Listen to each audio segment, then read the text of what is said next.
Thank you.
उपदेश करण्याचं जे काम आहे ते संतांकडे सोपवण्यात आलेलं आहे.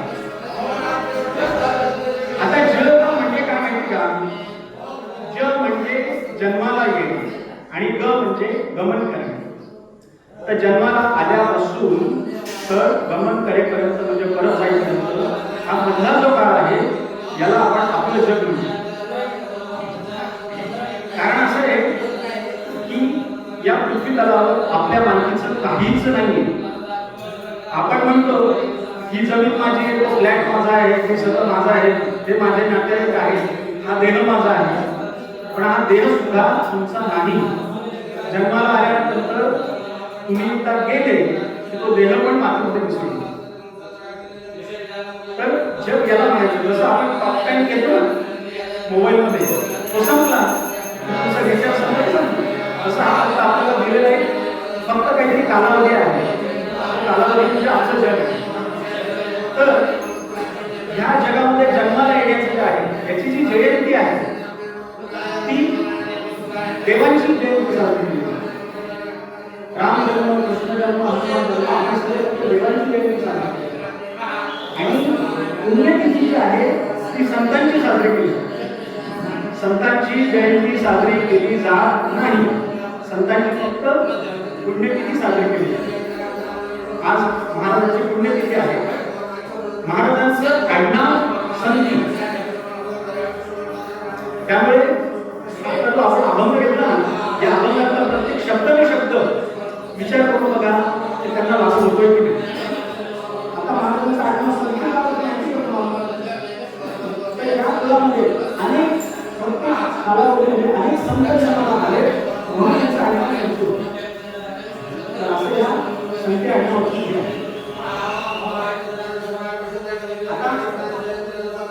कार्य सांगून आता संतांचे उपकार मजलिनंतर जागो ते मला सतत जागा करता येतो, सतत जागा करण्याचा प्रयत्न करतात. पण आपली अडचण काय माहिती का? आपली अडचण ही आहे की आपण झोपलेलोच नाही. जो खरं झोपलेला असतो ना त्याला जागो करता येते.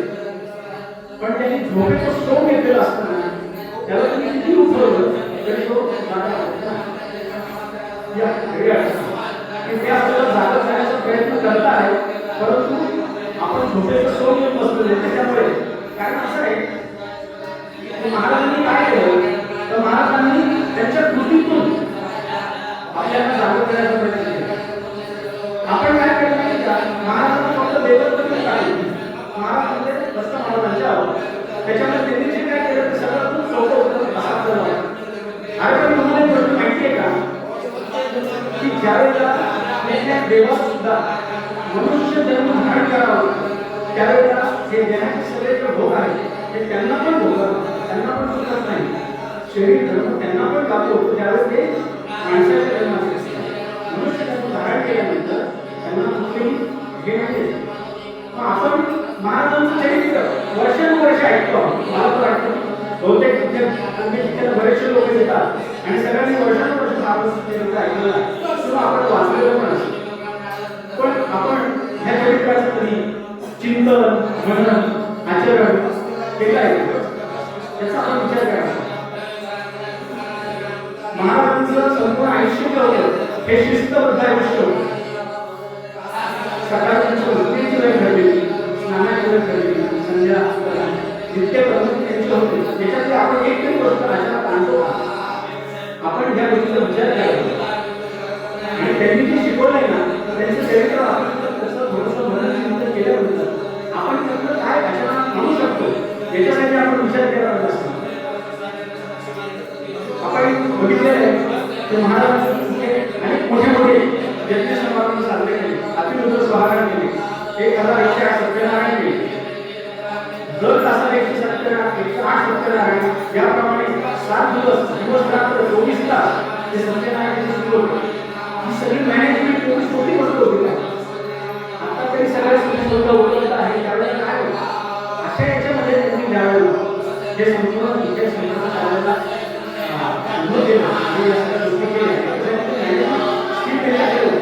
त्याच्यात आपण काय आचरण म्हणतो आपल्या घरी छोटासा कार्यक्रम करून बघा. आपल्याला घरी छोटासा कार्यक्रम करायला असला ना ₹7 तरी त्याला किती मोठी तयारी करावी लागते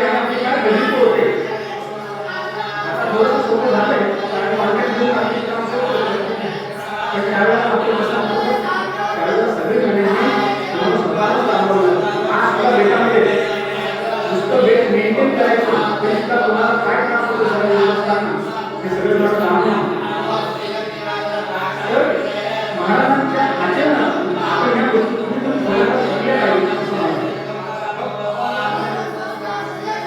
महाराजांनी घरातून बाहेर पडताना अन्नाचा अपमान झाला म्हणून महाराज घरात बाहेर पडले त्याच्यानंतर आयुष्यात घरात गेले नाही त्यांच्यासाठी एवढं निश्चय होता आपण हा घरामध्ये जातो किती आपण आवडतो किती खातो असं सोडून निघून काय करतो छोट्या छोट्या गोष्टी सुधारून आपण थोडंसं आपल्या भाषा पाहण्याची प्रयत्न करायची खूप काही मला आपल्याला शक्य होईल असं मला काय द्यावे त्यासी भावे उतरावी देवी मामा पायी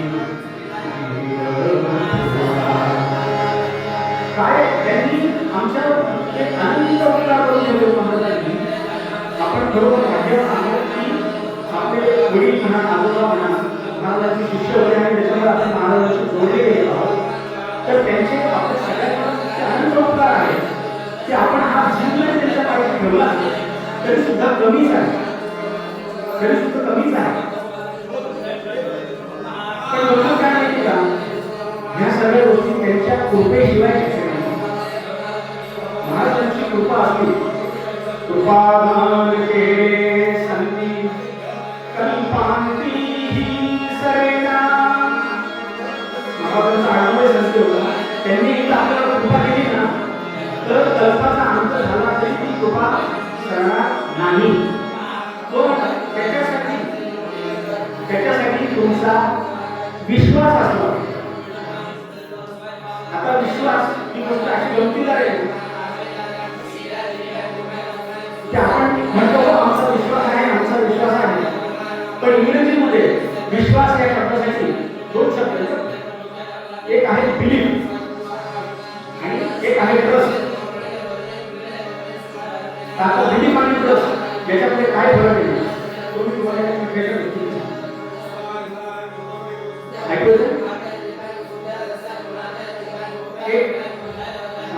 पुण्यासारख्या शहरामध्ये अशा 5 मध्ये 2 दिवस अशा बिल्डिंग होते आणि तिथे एका डोंगराने काय केलं एका बिल्डिंगपासून दुसऱ्या बिल्डिंगपर्यंत असा लोकांना सगळा बांधला आणि खाली त्यांनी त्याच्या भोवती बाजूला सुरुवात केली संपूर्ण खाली त्यांचं काय घर म्हणजे त्यांनी त्याप्रमाणे तिथे सगळं संपूर्ण बाजूला सुरुवात केली भरपूर लोक जमा झाले आणि मग नंतर त्यांनी प्रत्यक्ष खेळायला सुरुवात केली तर सगळ्यांना माहिती होतं डोंगर काय आहे या दोन्हीवरून चालणार पण लोकांना अजून आश्चर्य याच्यासाठी वाटलं त्याच्याजवळ तो छोटा मुलगा होता ना त्या मुलाला खांद्यावर घेऊन त्या गोळीवर चढले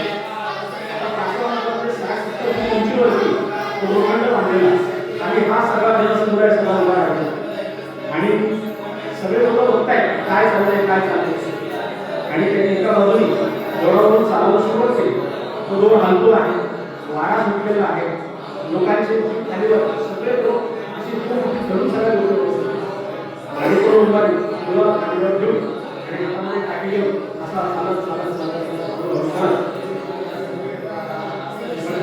मध्यपर्यंत आल्यानंतर दोन्ही आणखी झोपे खायला एवढे लोकांचे संपूर्ण श्वास करून विचार आता काय होतं आता काय पण असं करत हळूहळू सोमवारी दुसऱ्या बिल्डिंगवर तिथे पोहोचलो तो पोहोचल्याबरोबर सगळ्यांनी जोरदार काळाच्या गडगडाट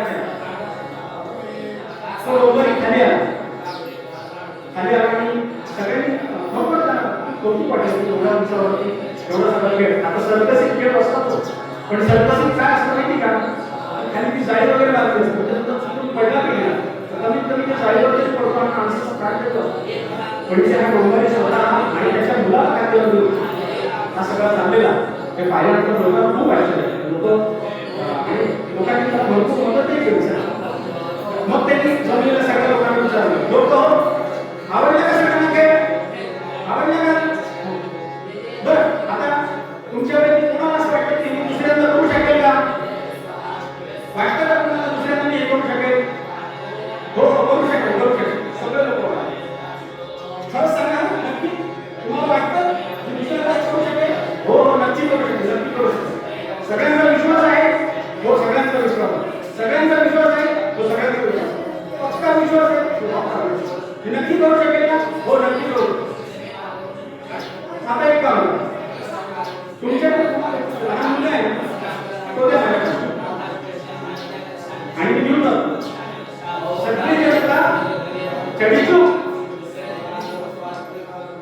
आपला मुलगा द्यायला तयार.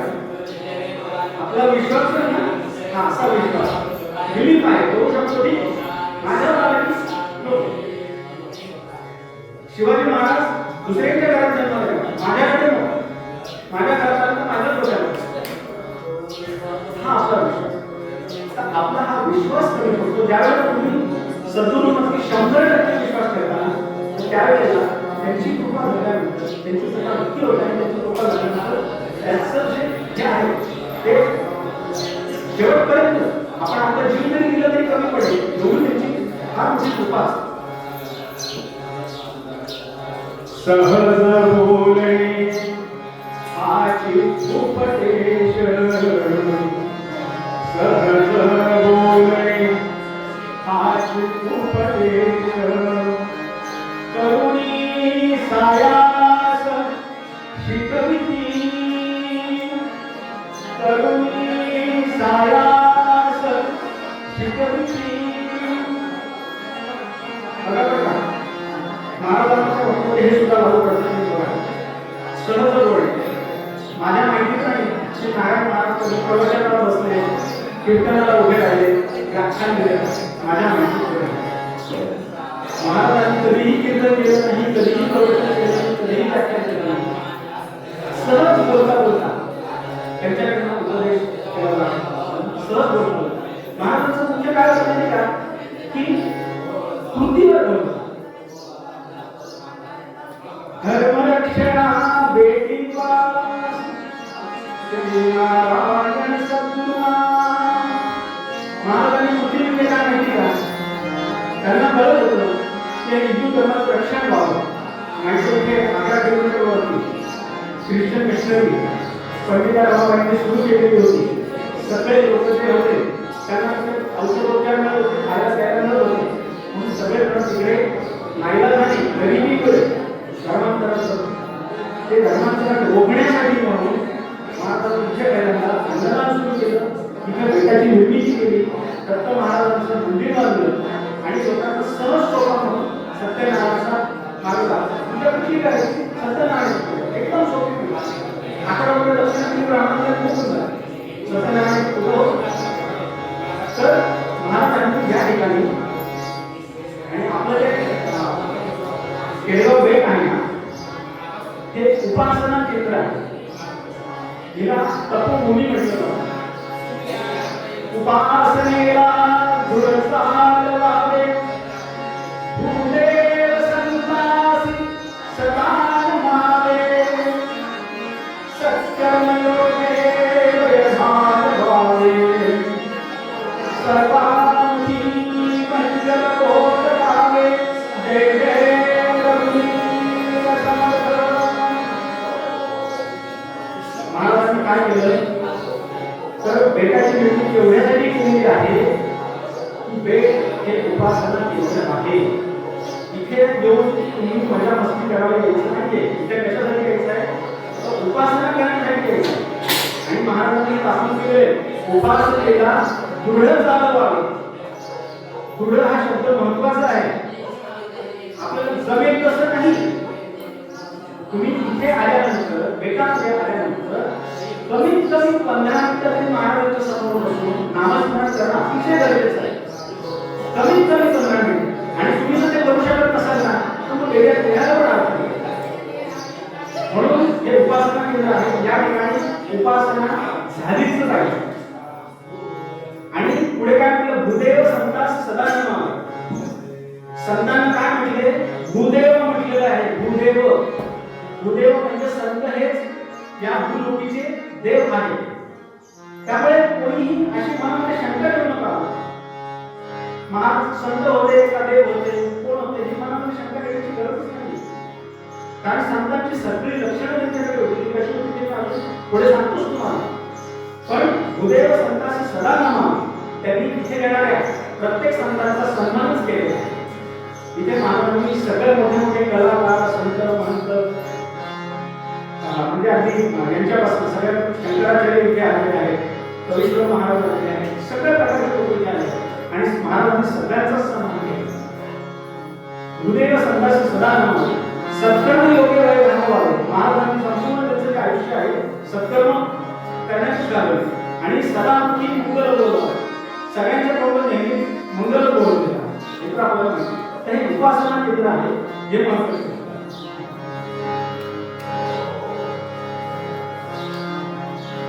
आता महाराज संत होते का देव होते हा जो आपल्याला प्रश्न पडतो ना, कारण गंमत काय माहिती का, आपल्याला चरित्रात म्हणजे आतापर्यंत कदाचित त्या गोष्टी कमी माहित असतील, पण बरेच भक्तांचं असं म्हणणं होतं की महाराज म्हणजे मोरगावचे मोरेश्वर आहे.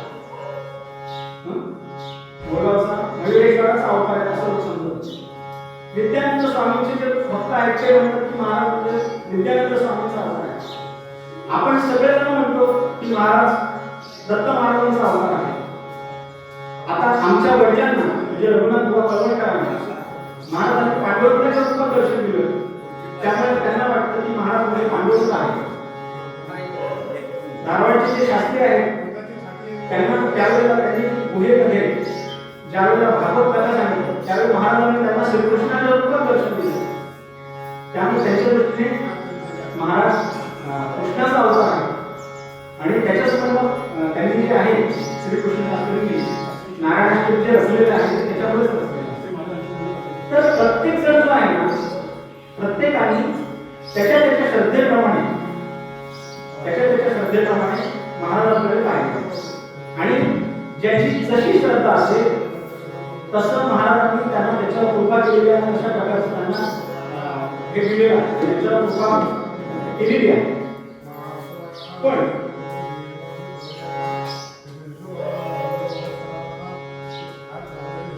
आपण असं समजतो ना की जशी त्याची श्रद्धा तसं त्याला फळ झालेलं आहे. पण गंमत अशी आहे की तुमची श्रद्धा नसली तरीही आता काय झालं, काही लोकांचं असेल त्यांची श्रद्धाच नाही, त्यांना असं वाटतंय हे देव काही नाही, महाराज वगैरे काही नाही, आपले जे महाराज हे जे कीर्तन कार्य चालतात ना हे सगळं झूट आहे, याच्याने काही नसतं. पण याच्यामुळे तुमची श्रद्धा असो नसो, तुम्ही जे काही कर्म करणार आहात त्याचं फळ तुम्हाला मिळणारच आहे. श्रद्धेने केलं तर चांगलंच फळ मिळणार आहे, पण श्रद्धेने नाही केलं तर त्याचंही फळ मिळणार आहे. आपल्याकडे आपण म्हणतो आपल्या आजी आजोबांपासून आपण ऐकलं पाहिजे ना, चित्रगुप्त ही संकल्पना सगळ्यांना माहिती आहे ना. प्रत्येक माणूस जे कर्म करत असतो ते रेकॉर्ड होत असतं, माहिती ना सगळ्यांना रेकॉर्ड होत असतं. हे सगळं झूट आहे, असं काही नसतं असं लोकांना. पण तुमच्याकडे बहुतेकांकडे मला वाटतं सगळ्यांकडे 4 चाकी गाड्या असतील, 4 व्हीलर, आणि सगळ्यांकडे मोबाईल पण असतील. तुम्हाला कोणाला काही अनुभव आहे का की तुम्ही 4 व्हीलर हायवेने चालवली आणि कधीतरी तुमच्या मोबाईलमध्ये नोटीस आली 2000 रुपये पेनल्टी, कशासाठी? ओव्हर स्पीडची गाडी चालवली म्हणून. ओव्हर स्पीडची गाडी चालवली म्हणून 2000 रुपयाची नोटीस आलेली आहे का? मला आली म्हणून माझ्या अनुभव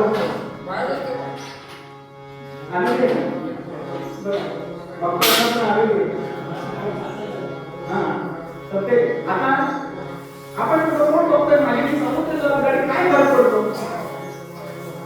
पण हे पाहणारं कोणीतरी आहे, कोणीतरी रेकॉर्ड करत आहे. आपल्याकडे सुद्धा या सृष्टीचे सगळे नियम चालवताना प्रत्येक माणसाला माणसाचा जन्म दिल्यानंतर त्याच्याबरोबर चित्रगुप्त रेकॉर्ड करण्यासाठी दिलेले आहे. आता चित्र म्हणजे काय? फोटो. चित्र म्हणजे काय? फोटो. आणि गुप्त म्हणजे काय? सिक्रेट. इंग्लिशमध्ये सिक्रेट म्हणतात. तर हे सिक्रेट कॅमेरे असतात. हे सिक्रेट कॅमेरे असतात, त्यालाच आपलं चित्रगुप्त आपण मराठीमध्ये म्हणतो, याच्यापेक्षा वेगळं काही नाही. तर देवाने सुद्धा ही सगळी यंत्रणा पहिल्यापासून करून ठेवलेली आहे की तुम्ही सगळं जे काय करता, चांगलं वाईट कर्म करता, हे सगळं रेकॉर्ड होत असतं आणि तुमच्या चांगल्या कर्माचं फळ तुम्हाला मिळत असतं आणि तुम्ही वाईट केलेल्या कर्माचं फळ पण तुम्हाला मिळतच असतं. त्याच्यामुळे श्रद्धा आहे नाही हा वेगळा विषय आहे, पण चुकीचं काम केलं तर तुम्हाला त्याचं चुकीचं फळ मिळणारच आहे, एवढं फक्त सगळ्यांनी लक्षात ठेवा.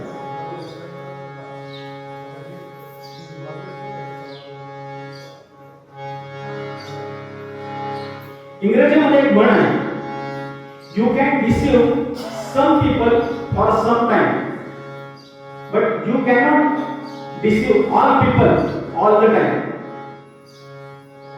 तुम्ही काही लोकांना काही दिवस फसवू शकता, पण तुम्ही सगळ्या लोकांना सदा सर्वकाळ फसवू शकत नाही. ही म्हण आता योगायोगाने आली म्हणून मी फक्त नोट डाऊन केली होती किंवा असं पण असतं. तर आपण जे आपलं काम आहे ना, प्रत्येकाने सत्कर्म करत राहावं, आपल्या मनाला पटेल असं चांगलं काम आपण करत राहावं, एवढाच आमचा उद्देश. तुका म्हणे वत्स धेनुवेचे चित्ती, तुका म्हणे वत्स धेनुवेचे चित्ती, कैसे मजरेती सांभाळता.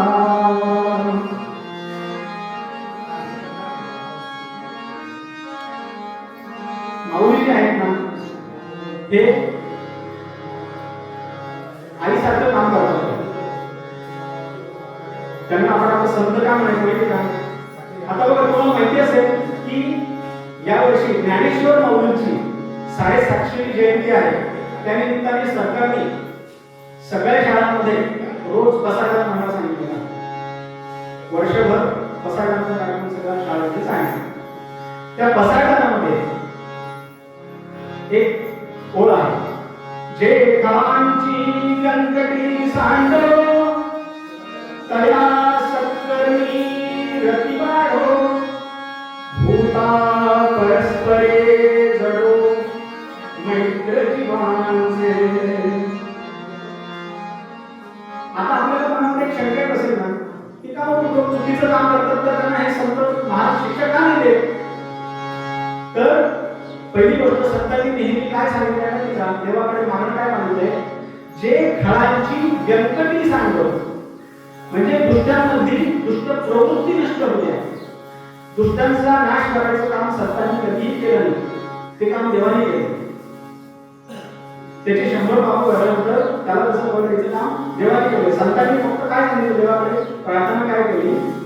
तर जे खळांची व्यंकटी सांगो, त्यांचा दुष्टपणा सांगो. जे काळांची कंकटी सांडो तया सत्कर्मी रती वाढो, त्यांची सत्कर्माकडे ओढ वाढू. भूता परस्परे जडो मैत्र जीवांचे. सगळे जे माणसं आहेत ना, की एकमेकांच्या जवळ यायला पाहिजे, एकमेकांची त्यांची मैत्री व्हायला पाहिजे. आपण सगळेजण नारायण महाराजांचे भक्त आहोत, आपण त्यांचे शिष्य आहोत, आपण सगळेजण गुरुबंधू आहोत. आपण सगळ्यांनी गुरुबंधू म्हणून सगळ्यांनी एकत्र राहायला पाहिजे, एकत्र वागायला पाहिजे आणि मैत्रीपूर्ण एकमेकांचे सगळ्यांचे संबंध असले पाहिजे.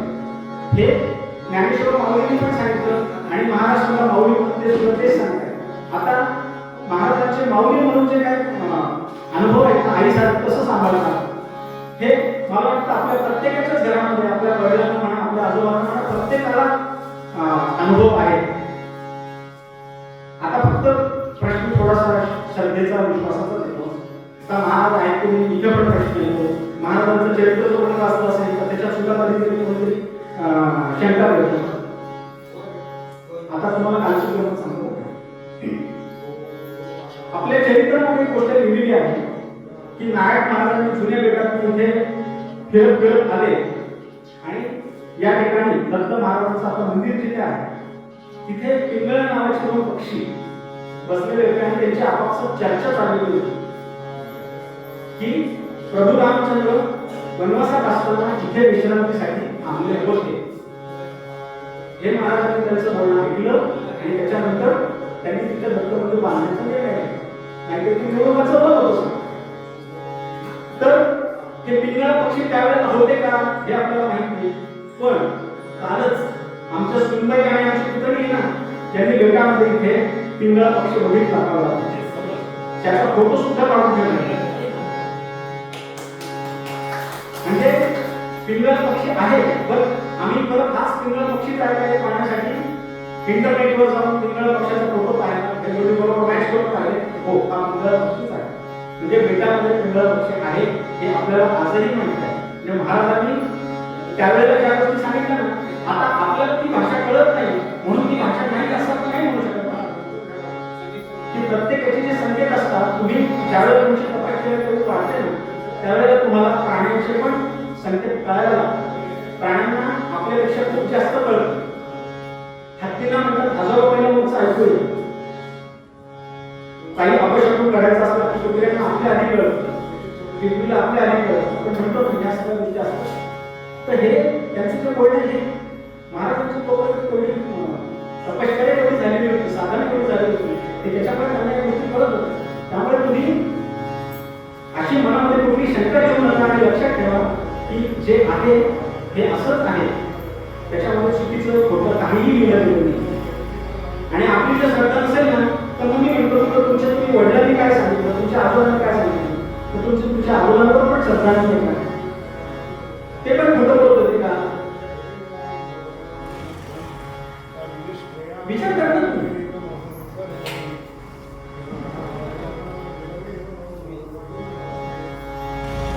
महाराजांचा एक प्रसंग फक्त सांगतो. आईसारखं कसं सांभाळतात. हुबळीला डॉक्टर नाडगिरकर म्हणून, डॉक्टर नाडगिरकर त्यांना प्रत्यक्ष बालाजींनी, त्यांचं गुरुदेव बालाजी, त्यांनी स्वप्नात दृष्टांत दिला की दौंडच्या जवळ नारायण महाराज म्हणून आहे आणि त्यांच्याकडे तुम्ही जा.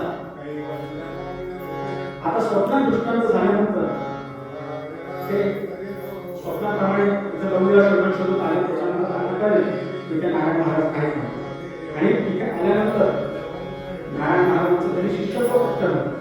आणि बेटामध्ये एक नियम होता की बेटात येताना तुम्ही तुमच्या मनाने येऊ शकता, पण बेटात न जाताना महाराजांनी परवानगी दिल्याशिवाय तुम्हाला बाहेर पडता येत नव्हतं. तुम्हाला जर तुमच्या घरी जायचं असेल, बेटातून बाहेर पडायचं असेल, महाराजांच्या परवानगीशिवाय जाता येत नव्हतं.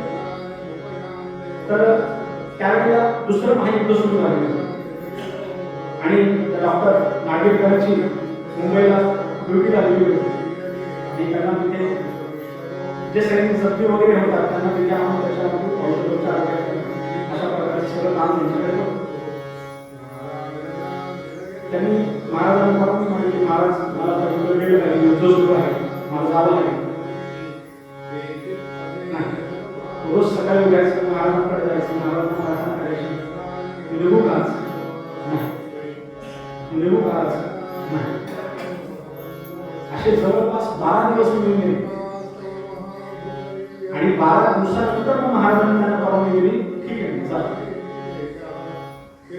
12 दिवसानंतर जा म्हणून परवानगी.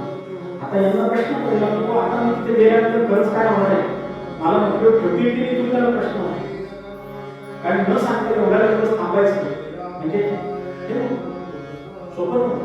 इंग्रजांचा काळ होता. आत्ता सारखं चिरगिरी देऊन भागत नव्हतं त्यावेळेला. इंग्रजांच्या काळामध्ये बरोबर सगळं शिस्तबद्धच कारभार होता.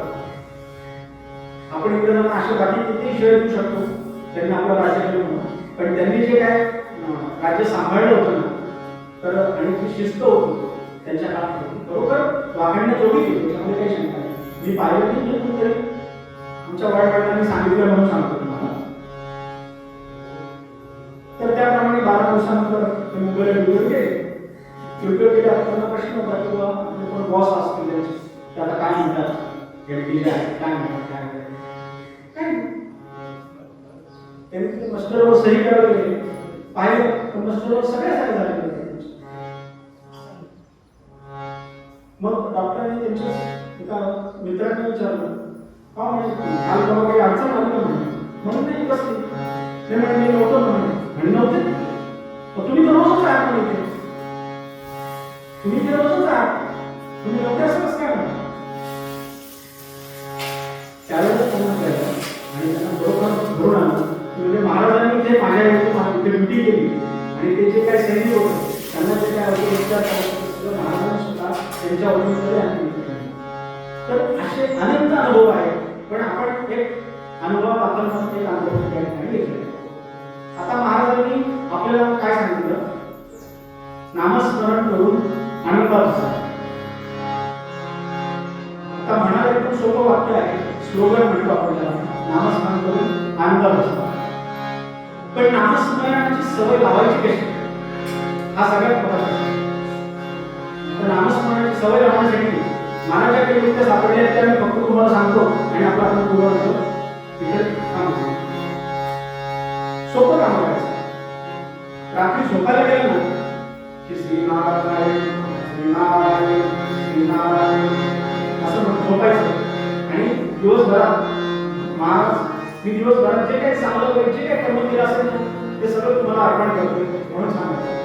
बघा मी तुम्हाला सांगतो की एक स्किल सवय लावून घेतली ना तुम्ही की मी दिवसभरात केलेलं चांगलं वाईट सगळं करून तुम्हाला अर्पण, ही एक जरी सवय लावली ना तुमच्याकडनं वाईट कर्म होणारच नाही.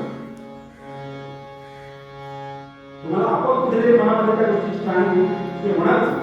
सकाळी उठल्यानंतर पण पुन्हा हात जोडून श्रीनारायण श्रीनारायण श्रीनारायण. जेवायला बसताना श्रीनारायण, जेव्हा सुरुवात करताना श्रीनारायण, जांभळी आली ना श्रीनारायण, शिंकाले सॉरी कशाला म्हणतात श्रीनारायण. ही एक सवय लागते. तुम्हाला सांगतो दिवसभर तुमच्या प्रत्येक छोट्या गोष्टीसाठी जिथे आपण सॉरी म्हणतो ना त्या व्यक्तीला श्रीनारायण म्हणतो. तर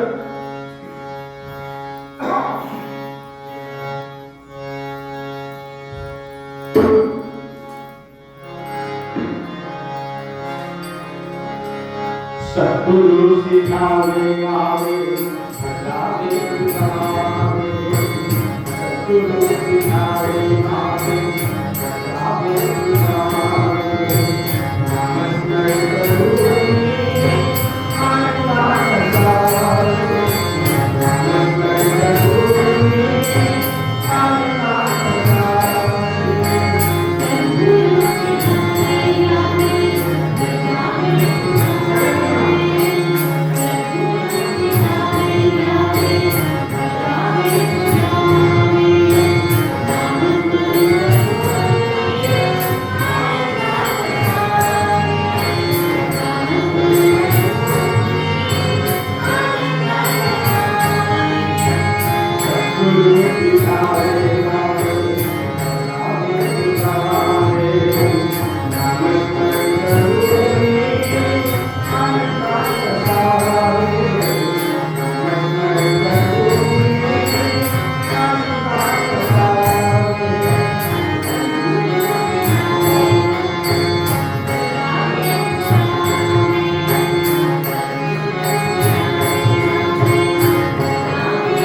सद्गुरुनाथ नारायण महाराज की जय. ओम श्री गुरुदेव दत्त. आपल्या महाराष्ट्र भूमीमध्ये जेवढे काही संत झालेत ना, या प्रत्येक संतांचं काहीतरी वेगळं वेगळं वैशिष्ट्य. प्रत्येक संतांचं काहीतरी वेगळं वेगळं वैशिष्ट्य. आता तुम्ही शेगावला गेली ना, तर तिथं पिठलं भाकरीचाच नैवेद्य असतो. तर त्यांचा जीवनावतार वेगळ्या पद्धतीचा, साईबाबांचा अवतार वेगळ्या पद्धतीचा, शंकर बाबांचा अवतार वेगळ्या पद्धतीचा.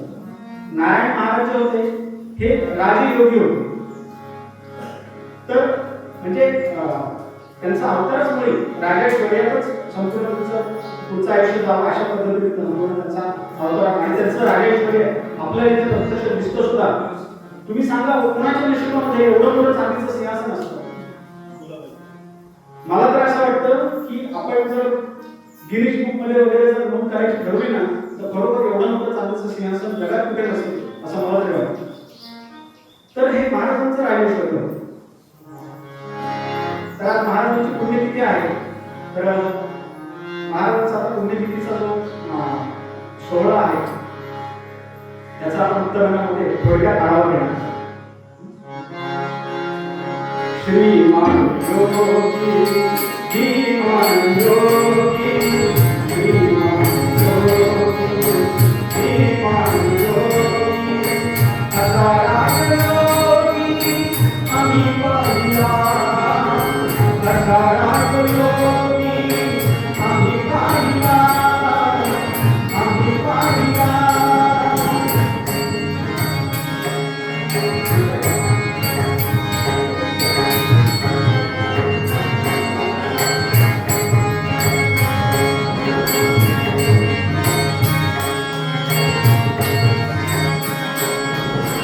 कधी राग कधी राग कधी राग कधी राग हरी गाले तिथे ज्ञान राग हरी गाले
नित्यनैमित्तिक सगळे कर्म सुरूच होती महाराज असताना. महाराज 60 वर्षाचे पूर्ण होऊन 61व्या वर्षात त्यांनी पदार्पण केलं. आणि आपण आता 61 म्हणतो बघा, हिरक महोत्सव असं महाराजांचे त्यावेळेचे जे सगळे भक्त होते त्यांनी महाराजांची 61 साजरी केली, म्हणजे हीरक महोत्सव साजरा केला. अर्थात हीरक महोत्सव साजरा केला म्हणजे त्याच्या संदर्भाने जे सगळे धार्मिक कार्यक्रम होते, ते संपूर्ण धार्मिक कार्यक्रम त्यांनी त्यावेळेला साजरे केले. आणि महाराजांना आता असं वाटायला लागलं होतं की एक तर त्याची तब्येत पण साथ देत नव्हती आणि महाराजांची तब्येत मुळातच नाजूक होती आणि त्यात आता तब्येत साथ देत नाही म्हटल्यानंतर त्यांच्या काही शिष्यमंडळींनी त्यांना सल्ला दिला की महाराज तुम्ही असं करा, काही दिवस उटीला जाऊन राहा, म्हणजे तिथे कसं प्रदूषण मुक्त असं वातावरण असतं, थोडे दिवस तुम्ही तिथे विश्रांती घेतली की तुम्हाला बरं वाटतं म्हणून. आणि भक्तांचा तो सल्ला महाराजांनी पण ऐकला आणि महाराजांनी उटीला जायचं ठरवलं. आता उटीला जायचं ठरवल्यानंतर संपूर्ण आता इतर वेळेस कुठे प्रवासाला जायचं म्हणजे महाराज पण कुठे तयारी करून बरोबर निघायची, पण महाराजांनी यावेळेला फारशी कुठलीही तयारी केली नाही आणि महाराज निघाले. उटीला जायचं असेल त्यांनी ठरवलं होतं. आता महाराज जाण्याच्या आधीची गोष्ट करतो, उटीला जाण्याच्या आधीची गोष्ट. इथं आपल्या कोठी घरामध्ये महाराज इथं चालले होते आणि गोळवा तिथे बटाटे चिरत होते. तर बटाटे चिरताना त्यांचा अंगठा कापला गेला आणि अंगठा कापला गेल्यानंतर त्याच्यातून रक्ताची धार होती. तर महाराज त्यावेळी त्यांना काय म्हटलं माहिती का, अहो गोळवा, हे तुमच्या अंगठ्यात रक्त येते ना म्हणे, पण माझ्या अंगात रक्तच नाही, माझ्या अंगात रक्तच नाही. त्यावेळेला गोळवामध्ये काय मोठी म्हणत असते महाराज काय, पण ईश्वरीला काय ते स्वतः दत्तावतारी होतो, त्याच्यामुळे केव्हा यायचं केव्हा जायचं हे सगळं त्यांच्या हातात होतं, त्यामुळे काही प्रश्न नव्हता. पण खरं तर महाराज तेव्हाच त्यांनी स्थूल रूपात सूक्ष्म रूपामध्ये इथे त्यावेळेला वास्तव केलेलं होतं आणि फक्त कसं म्हटलं ना, खरं फक्त महाराजांचा देह इथे त्या दिवशी बाहेर पडलेला होता आणि महाराज उटीला जायला निघाले. महाराज निघाले त्या दिवशी त्यांनी इतर वेळेला नेहमी येतो म्हणून सांगून जायचे, पण या दिवशी त्यांनी जातो म्हणून सांगून निघाले आणि त्याप्रमाणे महाराज उटीला गेले. उटीला साधारणपणे महिनाभर राहिले, पण त्यांना तिथे ते फारसं बरं वाटलं नाही. मग महाराजांनी तिथून बेंगलोरला यायचं होतं. त्याप्रमाणे महाराज तिथून बेंगलोरला आले आणि आता म्हैसूर बेंगलोरचे राजे महाराजांकडे येतच होते, त्याच्यामुळे तिथे बेंगलोरला पण सगळी महाराजांची उत्तम व्यवस्था होती. बेंगलोरचं जे ग्रामदैवत आहे ना ते मल्लिकार्जुन आहे. मल्लिकार्जुन म्हणजे शंकराचेच एक अवतार आहे. तर महादेवाचंच एक तिथे ग्रामदैवत आहे ते. तर त्या मल्लिकार्जुनाला तिथे रुद्राभिषेक करायचा आणि हे करायचं असं महाराजांनी त्या दिवशी तिथं ठरवलं. आणि महाराजांनी ठरवल्यानंतर काय तिथे लोकांना सांगितल्यानंतर महाराजांच्या आज्ञा निघाल्यानंतर भराभर तिथे सगळी तयारी सुरू झाली. बारावडेश्वर शास्त्रींना तिथे म्हणजे श्रीकृष्ण शास्त्रींचे जे नातू आहेत बालचंद्र शास्त्री उत्तम भेटलेली, त्यांना कळवण्यात आलं की आपल्याला बेंगलोरला इथे अतिरुद्र सहारा करायचा आहे. त्याप्रमाणे त्यांनी कर्नाटकातून धारावरून म्हैसूरमधून सगळ्या ठिकाणी जवळजवळ 1500 ब्राह्मणांची तिथे सगळी व्यवस्था केली आणि तो सगळा जो कार्यक्रम आहे तो कार्यक्रम त्या ठिकाणी सुरुवात झाली. श्रावण मध्य द्वादशी म्हणजे जो आता आजचा दिवस आहे त्याच दिवशी त्या ठिकाणी संपूर्ण ह्या यज्ञाचं आयोजन करण्यात आलेलं. महाराजांची तब्येत खूप नाजूक होती, पण तरीही त्याच्यामध्ये ते संपूर्ण यज्ञाचा कार्यक्रम मात्र सुरू झाला आणि संपूर्ण कार्यक्रम झाल्यानंतर म्हणजे आता सकाळी काहीतरी 8-8:30ला कार्यक्रम सुरू झाला असेल, रुद्राभिषेक वगैरे झाला. महाराजांनी त्या संपूर्ण यज्ञ मंडपाला आहे, महाराजांना चालवलं पण नव्हतं, त्यामुळे त्यांना रथात बसून त्यांनी त्या संपूर्ण यज्ञ मंडपाला 3 प्रदक्षिणा मारल्या आणि त्याच्यानंतर त्यांच्या विश्रांती स्थानावर जाऊन बसले आणि जाऊन बसल्यानंतर इकडे पूर्णाहुती वगैरे झाली. पूर्णाहुतीला महाराज काही गेले नव्हते असं आपल्याकडे जे नोंद आहे, त्याप्रमाणे महाराज पूर्णाहुतीलाही त्या ठिकाणी जाऊ शकले, कारण महाराजांना आता ब्रह्मानंदात मंदिर होण्याची त्यांना ओढ लागली होती. त्यामुळे महाराजांनी त्या ठिकाणी संपूर्ण कार्यक्रम झाला. गुरुजींना ताबडतोब सगळ्या ब्राह्मणांना जेवायला बसवलं, सगळ्यांना त्याची दक्षिणा दिली आणि तिकडे पार्वतीमध्ये हर महादेव गेल्यानंतर महाराज जिथे विश्रांती घेत होते त्या ठिकाणी महाराज पद्मासनात बसले. ओम श्री गुरुदेव श्री गुरुदेव श्री गुरुदेव असं म्हणून महाराजांनी त्या ठिकाणी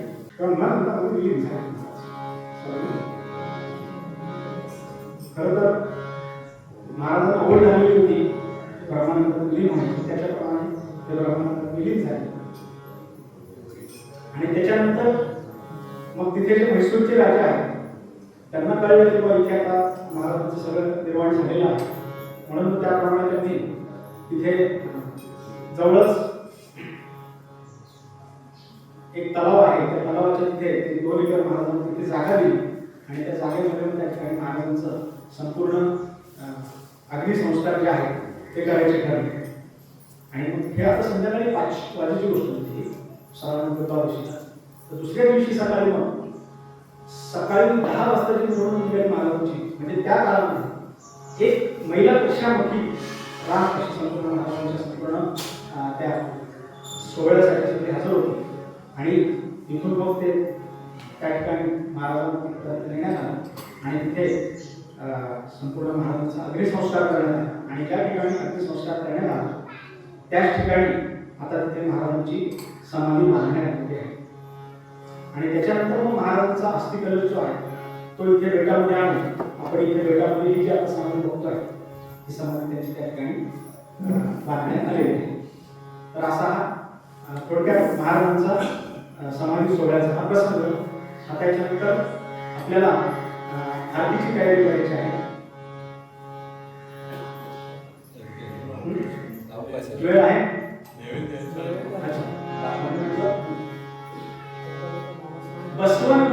बसवनगुडी नावाचं ते ठिकाण आहे. बसवनगुडी तलाव आहे. बसवनगुडी तलावापाशी ती 2 एकरची जागा आहे ती महाराजांनी त्या ठिकाणी देण्यात आलेली होती. आणि मग महाराज गेल्यानंतर म्हणजे महाराजांनी जातानाच हे गोष्ट सांगून गेले महाराज की हे जे सगळं आहे इथे जे काय वैभव केलेलं आहे हे माझं काहीही नाही, हे सगळं दत्त महाराजांचं आहे. त्याच्यामुळे महाराजांनी ते दत्त महाराजांच्या नावाने दत्त संस्थान उभं केलं आणि त्या दत्त संस्थानचे फक्त विश्वस्त म्हणून मग महाराजांचे जे भक्त मंडळी आहेत त्यावेळेस त्यांनी संपूर्ण विश्वस्त मंडळ तयार केलं. इथे सभा घेतली, त्या सभेमध्ये विश्वस्त मंडळ तयार केलं.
Rajate